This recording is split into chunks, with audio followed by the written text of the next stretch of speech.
یہاں تو لوگ کہتے ہیں جناب اوپر والا بندہ ٹھیک ہو جائے نیچے سارے ٹھیک ہو جائیں گے. کتنا عرصہ عمران خان صاحب ہمیں کنٹینر میں بات سناتے رہے. اب جب وہ اوپر آ گئے ہیں اب کہتے ہیں یار نیچے والے ٹھیک ہی نہیں ہے تو میں کیسے ٹھیک کروں. تو یہی تو ہم آپ کو کہتے تھے جب تک نیچے والے ٹھیک نہیں ہوتے اوپر والے کے آنے سے کوئی فرق نہیں پڑتا. گراس روٹ لیول کے اوپر چینج کی ضرورت ہے. جس طرح ہم کر رہے ہیں لوگوں کو ایجوکیٹ کر رہے ہیں, ایک ایک بندے کو ایجوکیٹ کرنے کی ضرورت ہے. یہ نبیوں والی دعوت ہے, سینہ بسینہ ایک ایک بندے تک بات پہنچانی ہے. لوگ خود ایجوکیٹ ہوں. اس طرح کے ڈیسیژن کرنے سے کوئی فرق نہیں پڑنا. اور میں وہ شاہ زیب خانزادہ کے ساتھ پروگرام دیکھ رہا تھا, لیکن جو اس نے سوال اٹھائے ہیں ان کے جواب دینے چاہیے. اس نے کہا کہ جی آپ نے یہ ابایا اس لیے کی ہے کہ کے پی میں جو ہے وہ بے حیائی کے اس طرح کے واقعات رپورٹ ہو رہے تھے, اس کو اوائڈ کرنے کے لیے ہم بچیوں کو ابایا پہنا رہے ہیں. آپ کا زور اس کے اوپر کیوں نہیں ہے کہ جو لوگ بچوں اور بچیوں کے ساتھ یہ کر رہے ہیں ان کے اوپر زور لگائیں. یہ تو اسی طریقے سے ہے کہ آپ کسی تالاب میں تازہ پانی ڈالتے رہیں اور جو گٹر کا پانی آگے گر رہا ہے وہ بند ہی نہ کریں. یہ بات اس کی لاجیکل ہے. دوسرا اس نے کہا کہ آپ کے دینی مدرسوں میں تو اس سے زیادہ کیس رپورٹ ہو رہے ہیں, وہاں تو بچیوں کے ابایا بھی پوری ہیں. تو اس کا مطلب ہے ایکسس آف ایول تو کوئی اور چیز ہے.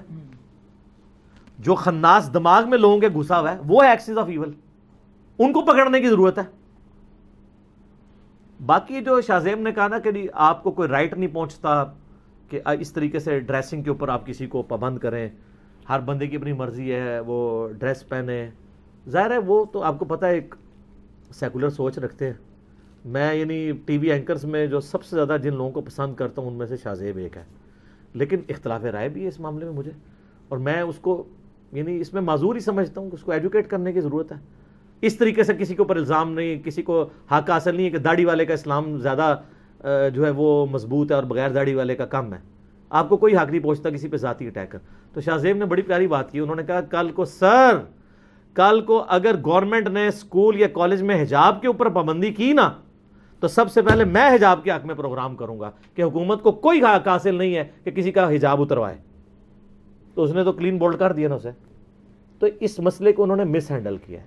آپ پتہ سپریم کورٹ نے یہ بھی ڈیسیژن کیا کہ ہماری دفتری زبان جو ہے نا اردو ہونی چاہیے, اور اس کا جو نوٹیفکیشن نکلا ہے وہ بھی انگلش میں نکلا ہوا ہے.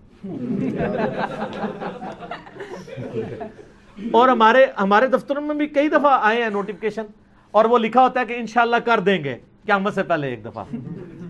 تو باقی لوگ آپ دیکھ لیں وہ اپنی زبانوں پہ فخر کرتے ہیں. چائنا میں 2004 میں گیا, اکثر لوگوں کو تو انگریزی بنیادی انگریزی کے الفاظ بھی نہیں آتے, ان کو پتہ ہی نہیں ہے, وہ اپنی زبان پہ فخر محسوس کرتے ہیں. جرمنس کو دیکھ لیں, فرینچ کو دیکھ لیں. ہم لوگ جو ہیں وہ اردو سے شرماتے ہیں.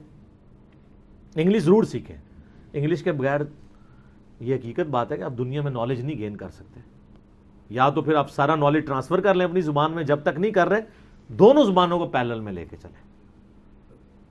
لیکن ظاہر ہے کہ اگر آپ نے اپنے برین کو یوز کرنا ہے, یہاں پہ جو ہمارا انٹیلیجنشیا ہے, تو اس کے لیے وہ اپنی زبان میں کتنے لوگ ہیں جن کو صرف زبان کے بیریئر کی وجہ سے بیچارے پیچھے رہ جاتے ہیں, ویسے بہت انٹیلیجنٹ ہوتے ہیں, اس لیے ٹیلنٹ مار کھا جاتا ہے. یہاں تو جو انگریزی سے ہی بول لے, چاہے وہ یعنی بالکل جاہل مطلق بھی ہو, اس سے لوگ امپریس ہو جاتے ہیں. حقیقت بات ہے. آپ کسی بھی یعنی جنرل سٹور پہ جا کے, کسی بینک کے اندر, کسی تھانے میں جا کے 2-4 انگریزی کے الفاظ بول دیں, چاہے آپ یعنی بالکل جاہل مطلق بھی ہوں, وہ سر کرنا شروع کر دیتے ہیں. یہ انگریزی کا روب ہے ان کے اوپر. اللہ سے نہیں ڈرتے, انگریزی سے ڈرتے ہیں. حالانکہ جو بندہ ایک پبلک اکاؤنٹ ہولڈر ہے اس کو تو دیکھنا چاہیے, میرے سامنے چاہے کوئی ایک ہوائی چپل میں اور کرتا شلوار پہنے ہوئے بندہ آیا ہے, چاہے کوئی تہمت میں آیا ہے, چاہے کوئی پینٹ شرٹ میں ہے, وہ سارے برابر ہونے چاہیے. جب آپ خدا کو جواب دے ہوتے ہیں نا میرے بھائی, پھر آپ ان چیزوں کو نہیں دیکھ رہے ہوتے, پھر آپ ہر وقت ڈرتے ہیں کہ میں نے اللہ کو منہ دکھانا ہے. تو یہ جو ابایا والا مسئلہ میں سمجھتا ہوں یہ گورنمنٹ نے مس ہینڈل کیا ہے, اس کو اس طریقے سے نہیں کرنا چاہیے تھا. اور مجھے تو اللہ معافی دے, میں تو کانسپریسی یہ بھی بنا سکتا ہوں کہ انہوں نے جان بوجھ کے ایسی حرکت کی ہے تاکہ کل کو نوٹیفکیشن واپس لے کے اس مسئلے کو دفن کر دیا جائے, آندہ کو بایا کا سوچے بھی نہ. کوئی بیچارہ اپنی مرضی سے بھی پہن کے جا رہا ہے, اس کی بھی اتروا لی جائے, یہ بھی بن سکتی ہے. کچھ بھی آپ کر سکتے ہیں. بہرحال اس کا ایک فائدہ ہوا ہے کہ آپ کو یہ پتہ چل گیا ہے کہ یہ قوم اسلام نہیں چاہتی. جس کو کہیں دماغ میں کیڑا نا کہ اسلامی نظام چاہتی ہے, تو آپ کل سروے کروا لیں, ریفرینڈم کروا لیں کہ پاکستان کے مردوں سے آپ ووٹنگ ڈلوائیں کہ مرد کو داڑھی رکھنی چاہیے کہ نہیں. تو آپ دیکھ لیجئے گا کتنے فیصد مرد داڑھی رکھنا چاہتے ہیں. عورتوں سے ووٹنگ کروا لیں کہ عورت کو چہرے کا نقاب کرنا چاہیے یا نہیں, تو آپ کو پتہ چل جائے گا کتنا اسلام چاہتے ہیں. اسلام زبردستی کا نہیں ہوتا. یہ اقامت دین کے نام کے اوپر بھی جو لوگوں کو دھوکہ دے رہے ہیں نا اور احمقوں کی جنت میں رکھ رہے ہیں کہ جی وہ ایک بار قانون بنا دیں گے سب کچھ ٹھیک ہو جائے گا، کبھی بھی نہیں ٹھیک ہوگا سر. آپ پوری حکومت کے وزیر بٹھا دیں قبر پرستی کے خلاف ذہن رکھنے والے لوگ، تب بھی آپ کوئی ایک بڑا مزار گرا کے نہیں دکھا سکتے. وہ پاکستان میں کروڑوں بریلوی ہیں، جب تک آپ بریلویوں کو ایجوکیٹ نہیں کرتے کہ وہ خود مزار توڑیں. مشرکین عرب کو نبی الاسلام نے ایجوکیٹ کیا، قریش مکہ نہیں آ کے. خالد بن ولید بخاری میں آتے آگے آگے تھے بت توڑنے والوں میں، جو بتوں کے لیے لڑا کرتے تھے، پھر توڑنے والوں میں بھی آگے آگے تھے. اس کے بغیر کوئی تبدیلی نہیں آنی. باقی نعرے تبدیلی کے آپ جتنے مرضی ماریں، آپ کو پبلک کو ایجوکیٹ کرنا پڑے گا کہ وہ خود یہ کام کریں. آپ کریں گے. آپ کا یہ حال ہے کہ آپ کے آرمی چیف کو قادیانیت کا الزام لگا تو اس کو ٹکٹ کٹا کے عمرہ کرنا پڑ گیا، اور وہاں جا کے وہ تصویریں اپلوڈ کر رہے ہیں علماء سے اسلام کا سرٹیفکیٹ لینے کے لیے کہ سر میں مسلمان ہی ہوں.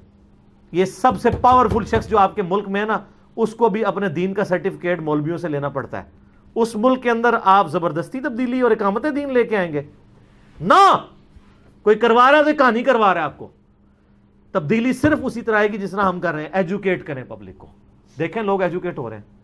اگلے دن ایک سندھ سے ایک بھائی کی کال آئی مجھے، وہ مجھے بتانے لگے کہ آپ کا پہلی دفعہ مجھے کلپ نا ایک بندے نے شیئر کروایا جو یہاں بہت بڑا پیر ہے، اس کے ہزاروں مرید ہیں.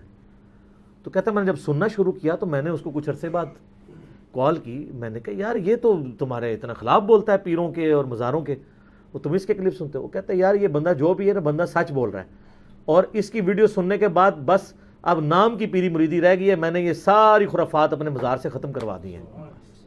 یہ ایک نہیں کئی کیسز ہیں. میں تو چونکہ چندے نہیں نا میں نے بٹورنے ہوتے کہ ایک بندہ آ کے ویڈیو ریکارڈ کرائے اور میں وہ اپنے چینل پہ چڑھا دوں کہ مجھے اور چندہ دو، آج اس قادیانی نے کلمہ پڑھ لیا ہے، آج یہ کر لیا. ان کی تو کہانیاں جڑی ہوتی ہیں چندوں کے ساتھ، تو یہ لالا کے پیش کرتے ہیں. ہمارے پاس ہزاروں مثالیں ہیں. تبدیلی دنیا میں نظر آ رہی ہے.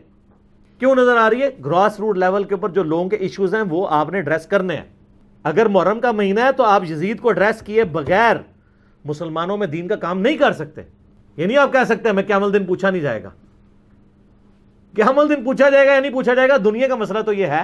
قیامت والے دن تو آپ سے یہ بھی نہیں پوچھا جائے گا آپ نے 17 رمضان کا جمعہ جو ہے بدر و احد پہ پڑھایا یا نہیں پڑھایا، پھر بھی آپ پڑھا رہے ہیں. اور محرم کے جمعے آپ فضائل صحابہ پر اور ماتم کے خلاف پڑھا رہے ہیں، تو یہ بھی تو اللہ نے نہیں پوچھنا کہ آپ نے فضائل صحابہ پہ جمعہ پڑھایا تھا کہ نہیں. پوچھا جائے گا، ہر چیز پوچھی جائے گی کہ سچائی کے لیے آپ کھڑے ہوئے ہیں یا نہیں، 2 نمبر تھے یا 1 نمبر تھے، اس میں ہر چیز آ جائے گی. ہر چیز پوچھی جائے گی. جس کی جتنی بڑی پوسٹ ہے اس سے اتنی بڑی ذمہ داری ہے. پرائم منسٹر کی سب سے بڑی پوسٹ ہے، ان سے پہلے پوچھا جائے گا کہ ہاں بھی تمہارے ملک میں کیا ہو رہا تھا. ذہن میں رکھیے گا. ٹھیک ہوگا.